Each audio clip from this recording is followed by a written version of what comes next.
Hello, everybody, and welcome to the UnWokable podcast. I am your host, UnWokable, and it looks like that Biden administration has made the trade.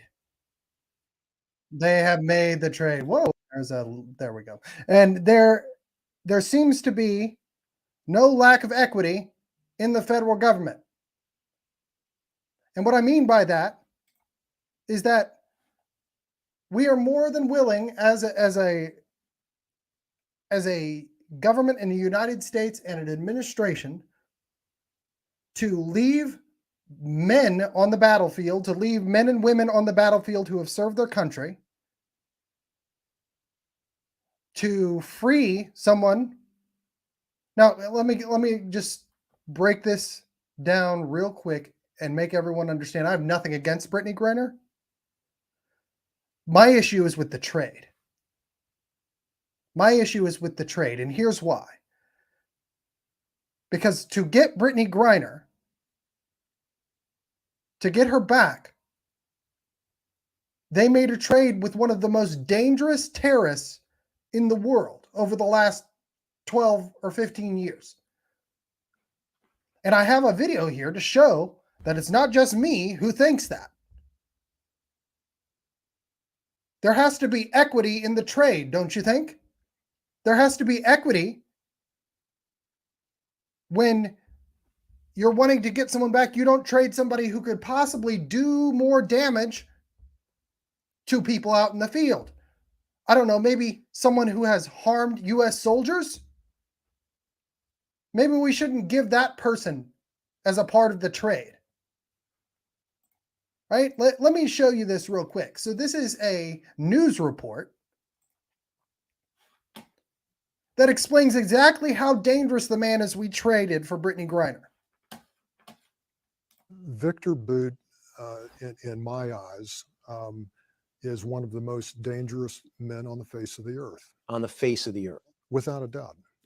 Mike Braun, the former chief of operations for the U.S. Drug Enforcement Administration, told us Boot first exploded on the scene in war-torn West Africa in the late 1980s.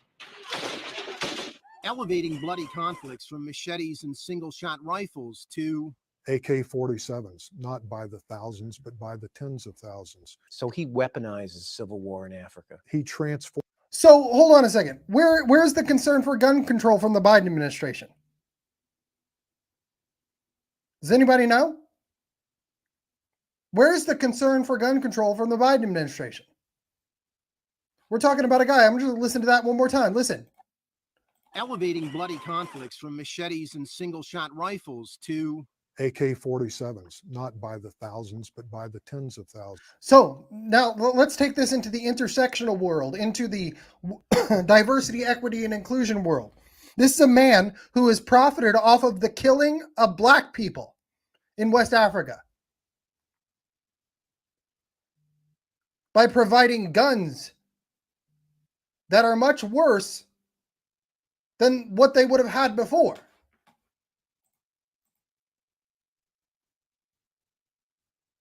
So in many ways, directly responsible for the death of millions, probably, of black people in Africa. And in order to get Brittney Griner free, this is the man we traded. Who this DA, or this DEA agent, calls one of the most dangerous men in the world. I'll play it again. Victor Boot, in my eyes, is one of the most dangerous men on the face of the earth. On the face of the earth. Without a doubt. One more time. Victor Boot, in my eyes, is one of the most dangerous men on the face of the earth. On the face of the earth. Guys, we have misplaced our priorities. And again, I have nothing against Brittney Griner, okay? Other than the fact that I think she was held unreasonably by an unreasonable government. But the effort in terms of the trade made does not seem to, I don't know, fit equitably, really, if you want to use that word. So here is another issue I want to show, is that there are other people we could have, if we're going to trade somebody like Victor Boot, if we're going to trade somebody like that, why are we not trading him for somebody, I don't know, who's been there longer, who is in bigger trouble with that government, right? If we want to talk about equitable trades. So I'm going to pull this up. Oh, hold on. And I'm going to pull this up. And just to highlight someone we could have traded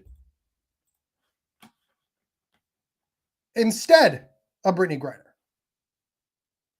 If we're going to trade Victor Boot, a man who's responsible for millions of deaths of Black people, honestly. So, and I'm using that because that's what the left is throwing out here, that Brittney Griner is a Black woman, and the U.S. government had a duty specifically because she was a Black woman. Well, what if the person they traded Brittney Griner for is going to be responsible and has been responsible for hundreds of thousands of deaths of Black people in Africa or U.S. soldiers in Africa? Right? It doesn't make sense. It's not an equitable trade. So here is another point that I want to make on this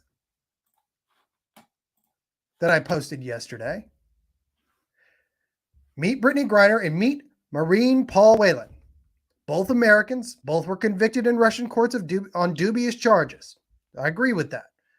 Both serving multi-year sentences in Russian prison. Brittney hates America. Paul served America. Which one does the Biden administration set free? Which one do they trade a terrorist who's responsible for millions of deaths? Hundreds of thousands. It can't be quantified. He's one of the most dangerous men in the world. Which one? This was a political maneuver. Make no mistake about that. The Biden administration would get no political points from anybody on the left in its home base for freeing Paul Whelan, for trading Victor Boot, a dangerous terrorist, for Paul Whelan. He would get no political points on his side for that, but he got tons for freeing a intersectional gold mine when it comes to Brittney Griner, meaning that she's a Black lesbian woman. You got to tick the boxes. And again, I think Brittney Griner should have been set free. I don't have anything against Brittney Griner. What I have an axe to grind with the Biden administration for constantly and consistently putting identity above merit. Constantly and consistently putting identity above merit.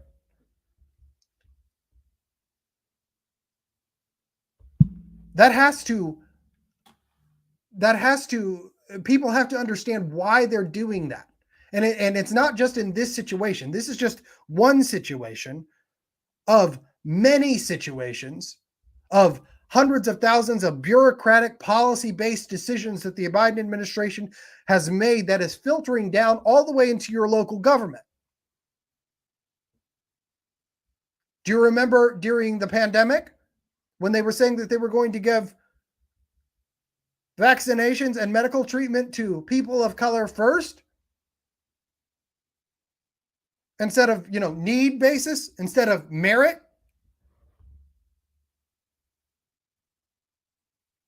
That's a huge issue. This is just one of the latest examples of that larger issue. And we're seeing it over and over and over again in our local governments, in our police departments, in our schools, especially.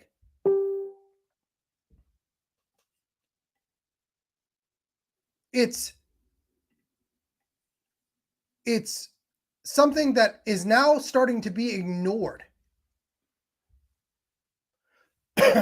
And will get me into my third segment in a moment of why the Republican establishment is starting to carry water for woke universities. I don't get it. But before we get into that, like, subscribe, and share the channel, please. Super chats are open. All of, if you want to support my videos, support my work, I would appreciate it. And I do want to thank my audience. I have had a jump in followership across platforms. I really appreciate that. I am in the top 15% shared podcasts on Spotify globally, which is really great. Thank you so much for that. And I'm humbled by that. It's not been my goal, but I do appreciate it. And I don't really know how to say thank you for that other than just to say thank you. Please continue to share my videos. I hope that I'm giving you information that helps you. I hope I give you information that nobody else is giving you. That's my goal, whether it's local or national, or a perspective that's local or national. So again, like, subscribe, share the channel. Really appreciate your support. Let's get into the next thing I'm going to talk to you about, which has a direct link to what's happening with Brittney Griner. Why would the Biden administration bend to, other than scoring political points? We all get that, right? Why would they bend to the will of the base over the merit of the situation? Why do they continue to do that? Well, the answer, ladies and gentlemen, is social emotional learning. You and the base, especially the left base, have been undergoing, whether you know it or not, for the last 10 or 15 years, a programming session on multiple different levels to train you, indoctrinate you into responding to things emotionally. When you hear or see the term in your school, social emotional learning, I talked about this on Timcast IRL, right? The goal is to get you to respond against the merit of what you see objectively with your eyes and respond to everything with your emotions based upon a predetermined paradigm, a box. What is socially acceptable for you to do in this situation? What is socially acceptable for you to ignore in this situation? Pardon me. That's what we're seeing. And so I'm going to show you this. I made this yesterday.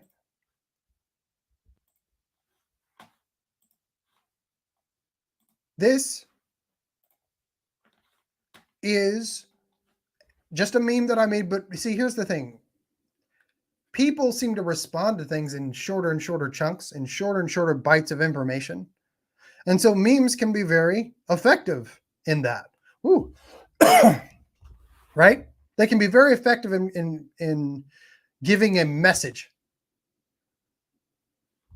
And this is social emotional learning, right? And this is emotionally controlling society. And the people that are pushing this are look no further than the UN, UNESCO, which is the United Nations Education Initiative, which is why you're seeing all this in your schools, which is why you're seeing the pornography in your schools, which is why you're every single school board member, superintendent that has been doing this is subject to this agenda that stems far beyond them, because the Biden administration, the Obama administration, and even portions of the Trump administration, especially the Secretary of Education at the time, were buying into this stuff. It's it stems back to Common Core. It actually stems back to No Child Left Behind under George W. Bush, but especially Common Core.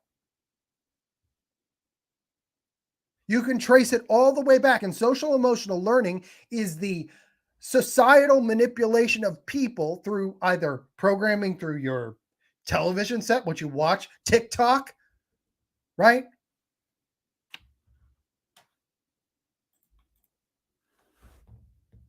And what is being taught to your kids in school. You have been trained over a period of time, little by slowly, like a frog in boiling water, to respond to things emotionally, but not every single thing, just certain things. So, and almost all of those things, all of those issues are political. They get made political. And so some of you will remember when I went on Benjamin Boyce about 9 months ago, that I brought up the governor of Oklahoma selling his own social emotional learning program. Hope Rising, SEL, they can scientifically measure hope. But if you go into it and you look at it, it's literally just the Castle model, which Castle is what is selling transformative SEL, which is woke conversion therapy. And it uses the Castle wheel, the same models to teach the same basic stuff. And you've got to ask yourself why the schools have deemed it necessary for them to teach your kids how to emotionally cope with society, when that has been the job of parents since the beginning of parenting. And this is just yet another example of all schools, of all education establishments, wishing to remove the parental influence over kids and replace that with a state and or public-private influence over kids.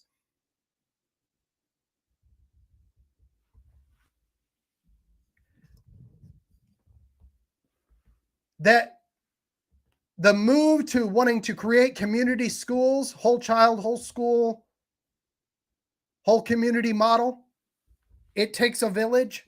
That is not just a public school problem, ladies and gentlemen. Why? Because corporations have a vested interest in doing that.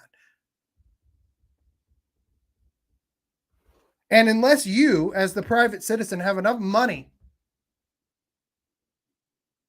okay, to build your own school without, I don't know, a loan from an ESG-controlled bank that's going to require that your school push social justice as they define it, that it's going to require that your school push environmental social justice as they define it, ESG, as a manner of thinking through social emotional learning to your kids,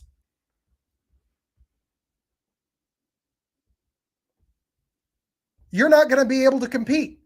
Who's going to build the schools? Amazon's going to build the schools. Apple's going to build the schools. Google's going to build their schools. They're going to put people on the boards of the schools. They're going to make sure that whoever runs the school, whoever's the head of those schools,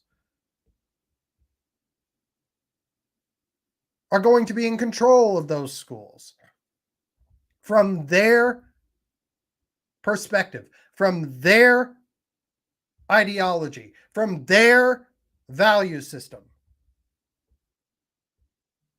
That is what the danger of public-private partnerships in schooling can bring you. Because what you'll lose there, ladies and gentlemen, is transparency.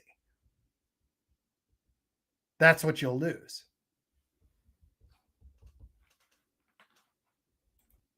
And so I want to show you something else.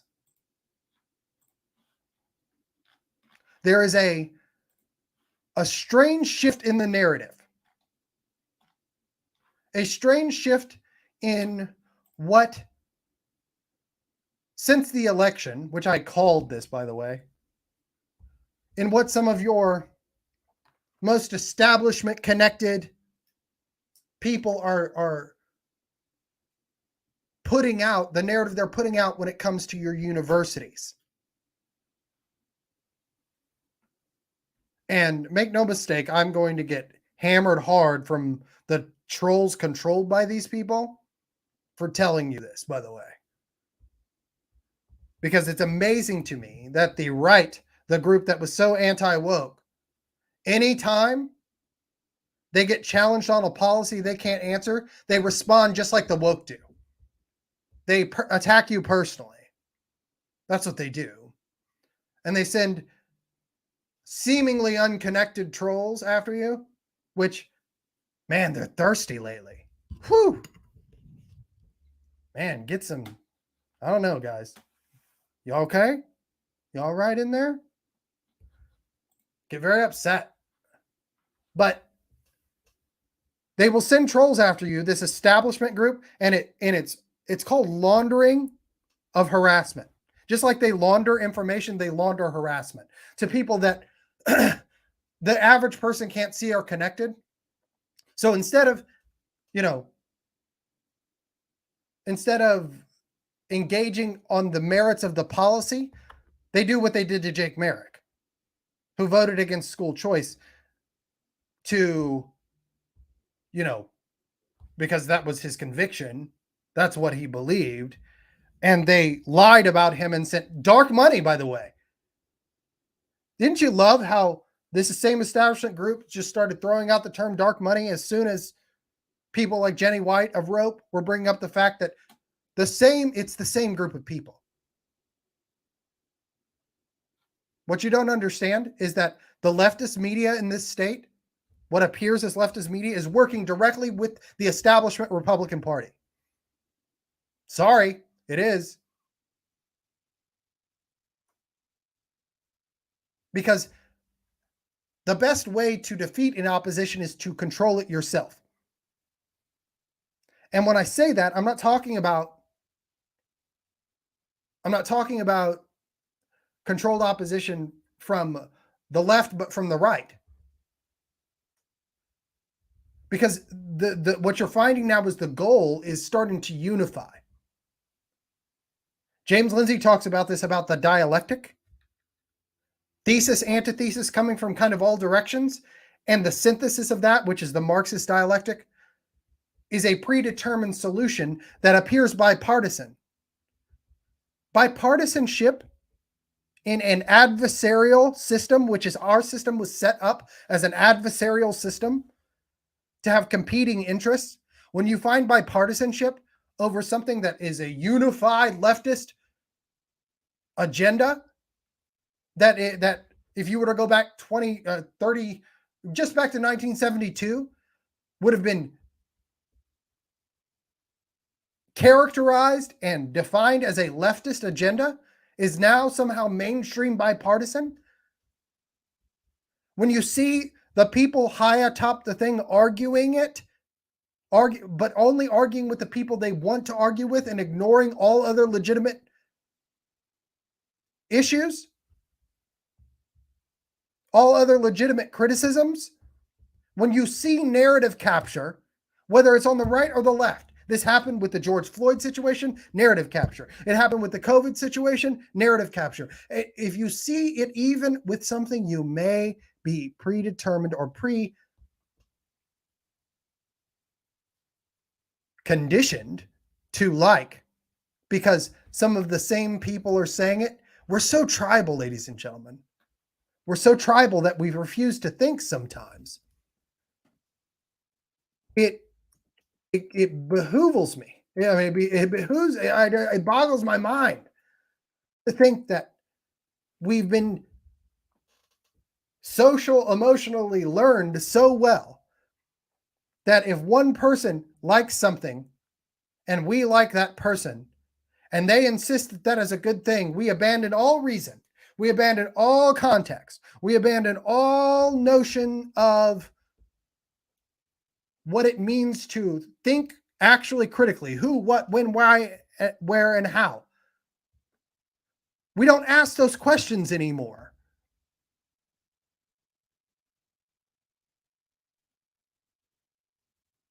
Why don't we ask those questions?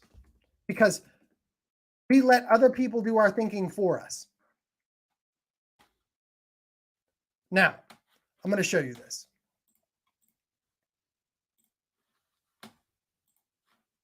This is from the Oklahoma Council of Public Relations. Full disclosure, I wrote a couple of articles for them way back at the beginning of the fight against CRT. And I was in their Fears Fellowship program, which it consisted of 5 meetings. And that has been the extent of my involvement with them. Except to say this. They seem to grab all of the mainline issues or the peripheral issues, whether you're talking about CRT, gender theory. They seem to grab it, those issues. But OCPA exists for one purpose right now, and that is to pass school choice. If you haven't figured that out, I mean, it's pretty obvious. I'm not saying anything that I think they should be upset about. But what concerns me is now where they were criticizing all the way up and through the election until, of course, the OU children's things hit. They were criticizing OU. But now it's, let's praise OU for adopting the Chicago Statement. What is the Chicago Statement? The Chicago Statement it was adopted by Chicago in the 2015, 2014. It's basically free speech, free speech, free speech. Okay, good. But here's the problem. Here's what they refuse to say to you is that OU, throughout the last year, averaged hiring a DEI dean. DEI officers and deans and departments are nothing but political commissars. Understand that. Their whole job is to push a political narrative within an institution and keep that narrative pure. That's it. They do that through hiring and recruitment. That's their whole job. Okay?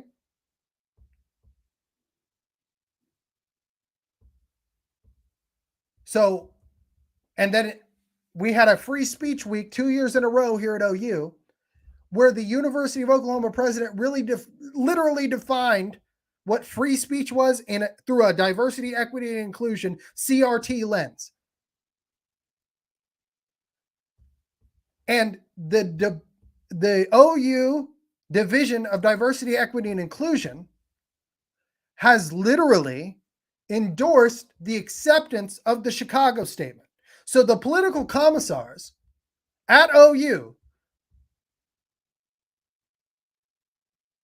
are pushing for and promoting the Chicago Statement. Why are they doing that? Because they've already done their job. They've already, since 2019, when they became part of the hiring process,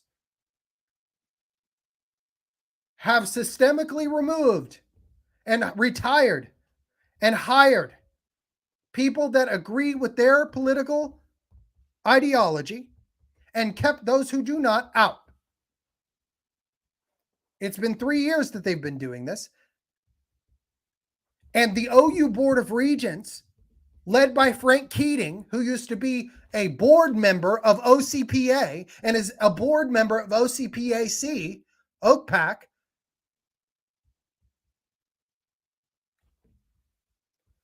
led the charge in this, funded it every step of the way. And now you see OCPA coming out and praising the OU Board of Regents for adopting the Chicago Statement after the ideological commissars that are the DEI officers and the Division of DEI have already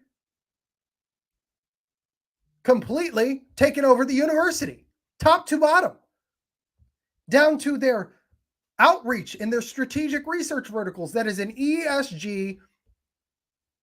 It's just an ESG gospel that's being proselytized through your tax dollars, through a public-private partnership between the state of Oklahoma and the donors of the University of Oklahoma. And you have no oversight over it. That is the university model. That, my friends, I'm sorry, is school choice. So as much control as you have over what OU has been doing over the last 3 years, that's how much control you'll have over any private school that takes public money.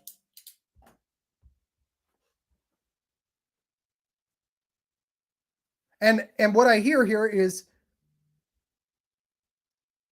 well, they're praising what is a good move. What this is narrative manipulation. And I'm concerned that OCPA just buys it and swallows it now that the election's over and we're getting ready to push school choice, because school choice is directly related to the University of Oklahoma. Your school choice schools will be directly influenced by the University of Oklahoma. You could already see that in Norman with the aerospace engineering program.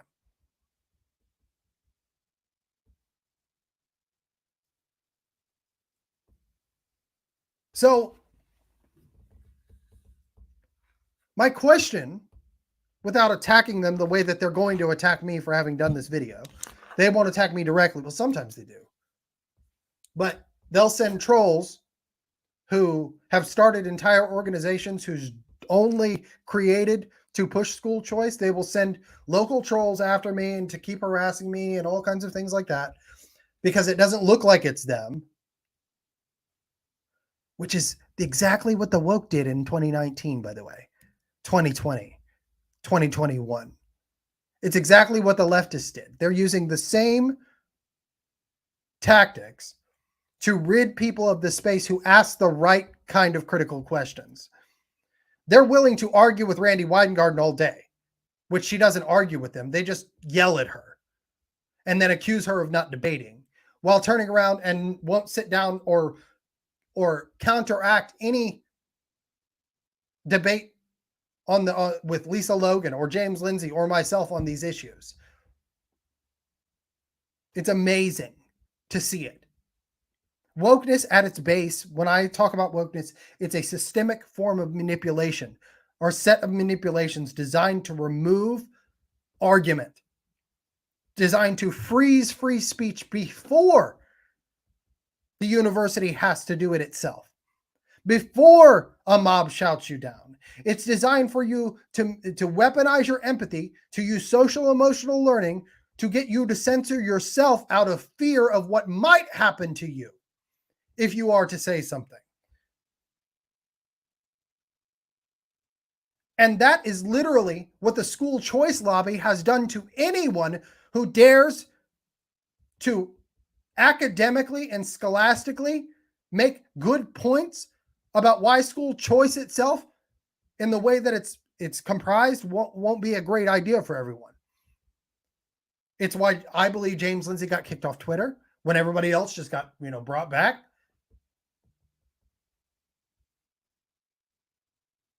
It's a narrative control. That's what school choice is. It's narrative control. Excuse me, that's what wokeness is, narrative control. School choice seems to be using, the lobby seems to be using that same tactic. Now, again, if you want to argue the merits of the policy, I think there are good, this is what just ticks me off about this. I think there could be really good parts of the policy. The idea is really good. But what concerns me is they won't talk about the problematic issues within the policy. And that, to me, again, my whole channel is to break down the manipulation.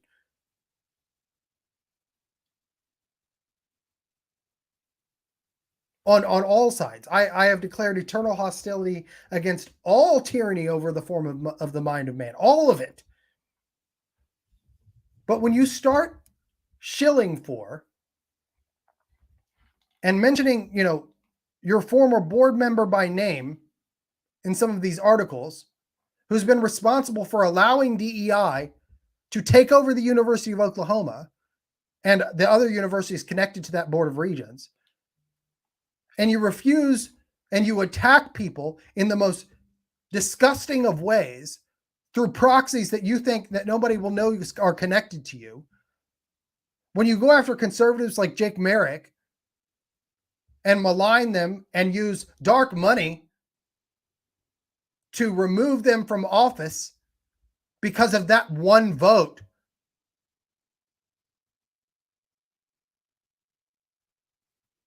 I don't see how you're any different than what it is you're claiming to fight.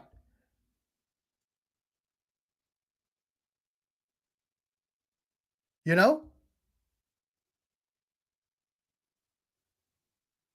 I don't see how it is that you're any different than what you're claiming to fight.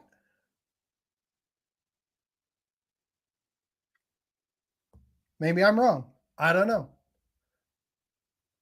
But I'd like to talk about it as opposed to being attacked for bringing up the issue. I've invited them on my show. And again, these are people I've had professional relationships with. They're not above my pay grade. I've had bigger guests than them, but they won't talk about it. And when there are people who will make accusations about you, when there are people who will attack you, but won't engage with you in a public manner that can be verified by other people, it usually means that they're scared of what it is that you might bring up. When they instantly try to paint you as crazy, which is another, it's a narcissistic type manipulation. It's the same thing they did to James Lindsay, right? They said, oh, well, he's just gone crazy. Or they say, are you okay? Is your mental health all right? See, that is manipulation. Because you're questioning their pet project, what it is they make their money off of. Hello, Dolly and Gabriel.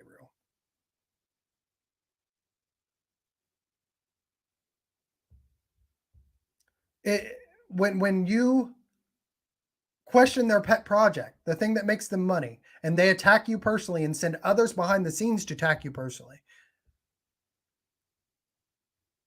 that is wokeism. That is cancel culture. They're weaponizing the very thing they claim to fight before. And that is what I would call a crypto woke person, a controlled opposition. Are you for free and open debate, or are you not? Because you can't say you're for free and open debate and then attack somebody behind the scenes using trolls that you don't think that people can figure out that are connected to you, and say that you're open for free and public debate. Because what you're trying to do is destroy a person so they can't question you on your pet policy.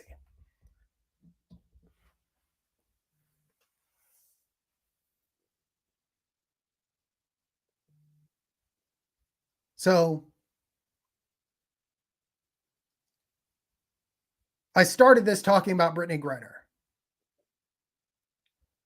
Diversity, equity, and inclusion in the University of Oklahoma is a systemic representation, bureaucratically, politically. It's a power base for the reasoning, for the ideology that says we bring home Brittney Griner before we bring home Paul Whelan. You get it? There's the connection. And they achieved that through social emotional learning, not just of your kids, but of you. They enact that social emotional learning through your devices, through the technology you interact with every day, through the television you watch. And in your kids, more directly through the school. It's called social nudging. They bend you towards thinking, well, it's why in such a short period of time, you could go from having the Chappelle Show on television and him saying and talking about in a comedic way the exact things that are getting him canceled, not, 15, 20 years later. Society's been socially nudged that direction on purpose. And when the right, Republicans, the establishment, start shilling for it and putting out a beginning of a narrative to socially nudge you, oh, the University of Oklahoma is okay now. Nothing's changed other than it's went more woke and went underground because I started bringing it out and they were deathly scared because that's where all the money's at. These are the same people who have been medically transitioning underage kids since at least 2017. It's the same apparatus. And you didn't know about it until September 15th of 2022.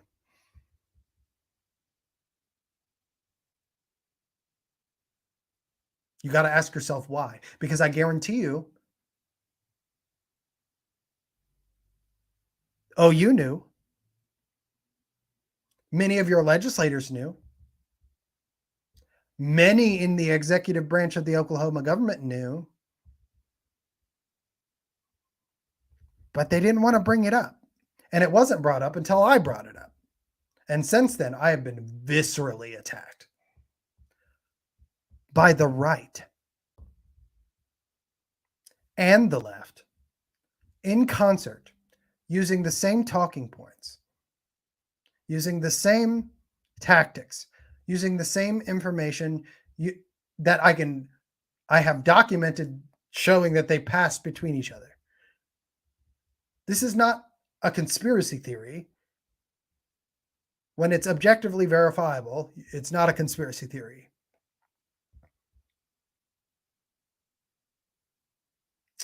So I anticipate that increasing. Now that I think for the first time on my show, criticized OCPA for something their president wrote that, okay, I like the Chicago statement, but it means nothing if the apparatus who are adopting it are covertly and overtly against it in practice.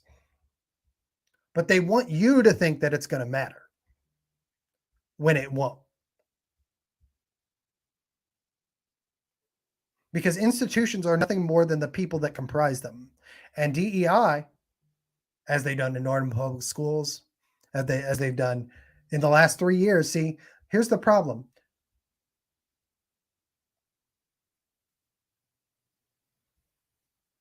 If we would have dealt with DEI back when I was trying to get us to do it, it would have been effective. Now it's gone covert and underground.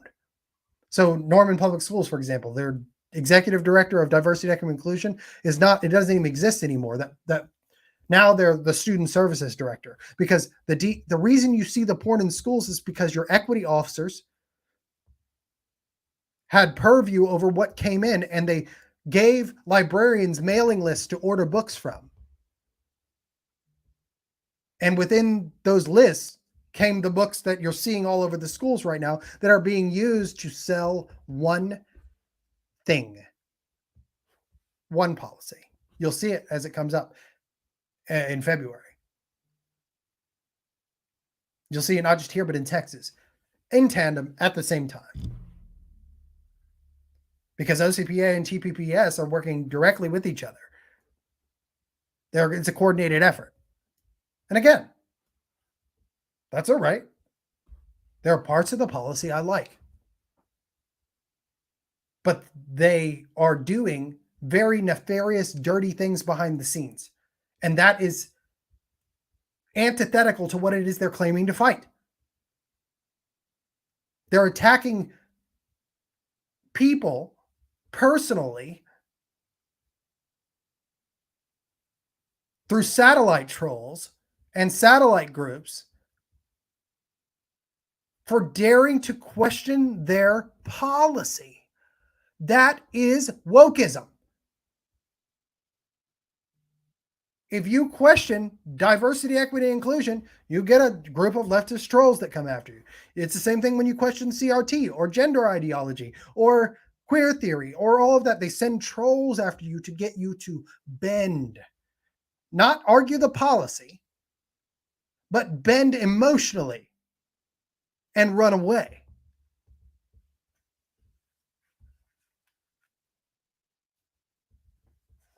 If the right starts doing that, how are they any different? That's my question.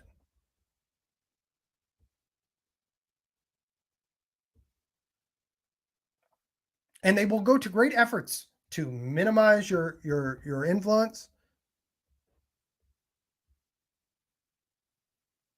All because they don't want me talking about the fact that what they're doing here is protecting Frank Keating.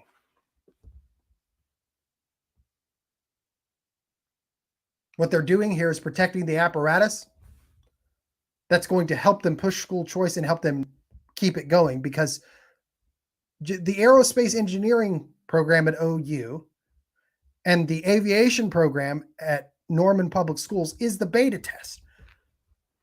I want aviation. I have no problems with aviation. I have no problem. I want people who can build planes so we can fly in them and they're safe. I want all of that. My issue is not with my issue is with how they are going about it. And if it's Machiavellianism to the nth degree, because they believe that they know better than you. So they're willing to manipulate you and lie to you. And if you question them, take you down and harm you personally. To destroy you is no loss, because they believe that their goal is better than what you could possibly understand. So that's an attack on your mind. That's an attack on your sovereignty. It's an attack on your cognitive sovereignty that can turn into an attack on your social sovereignty.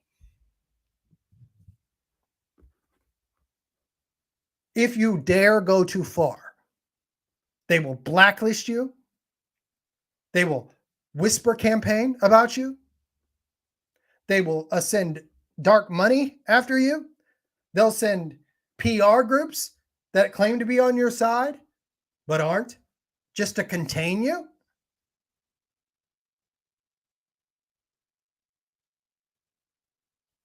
If you dare to speak out about it. But that's like 4% of us that deal with that. The majority of you deal with them just lying to you about what's actually going on. And because their mailing list is big, it becomes, it's like automatic fire, right? The more lead you throw out, the more you're bound to hit. That's literally the tactic. And so they throw out a narrative that has a kernel of truth in it, but leaves out all of the context. That's wokeism. That's what the Washington Post, the New York Times did to you forever. During COVID, during the election, during George Floyd, during all the things, during defund the police. It was an attack on the mind.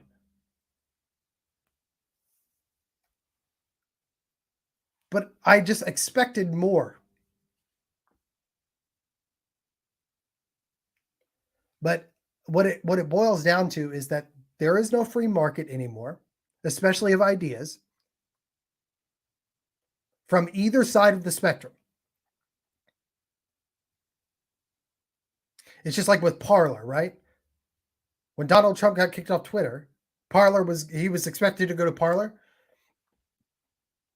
And all of the Amazon, Google, nuked Parler. They took them off the servers because they didn't want Donald Trump to go to Parler.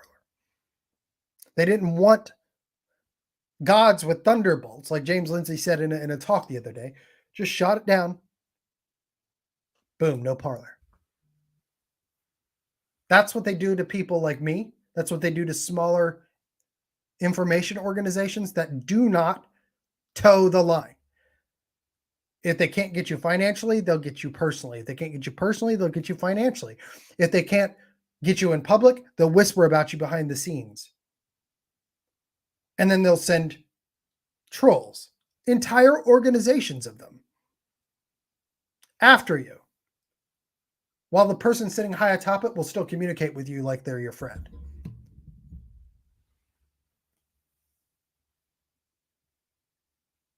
If they wanted to fix the University of Oklahoma, they would have done it 2 years ago. If they had a problem, if the legislature and the governor had an issue with the ESG and which ESG is the reason you're seeing underage transgender surgeries, by the way. ESG is the reason you're seeing critical race theory and that ideology spread from your university into your school. It's the reason why you see the pornography in school, because that's part of the inclusion of it all. That's the reason. But instead, they ignored that, protected that actively at the university level, OSU and OU, and focused on all the fires because they want every school to look like the University of Oklahoma in its bureaucratic structure, in its administrative structure.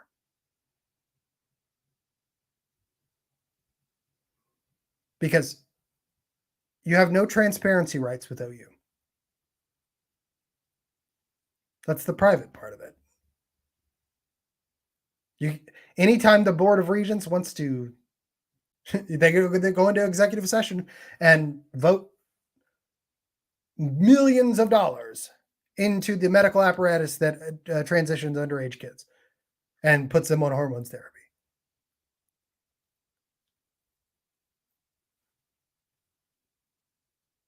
We're in trouble. And the Chicago statement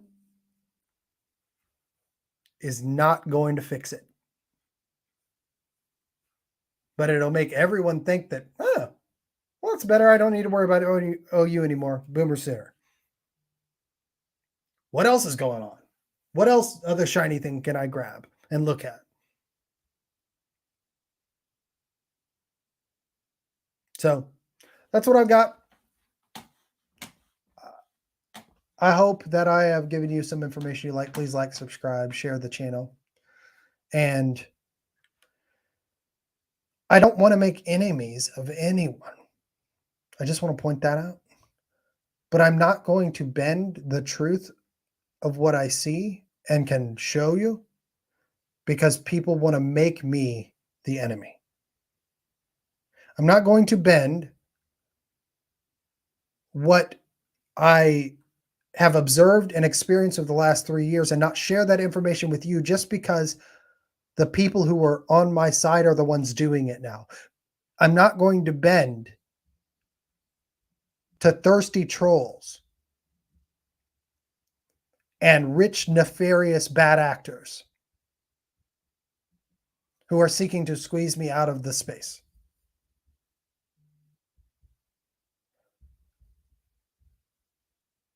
So what I would just like is an open discussion on it, because that's real free speech.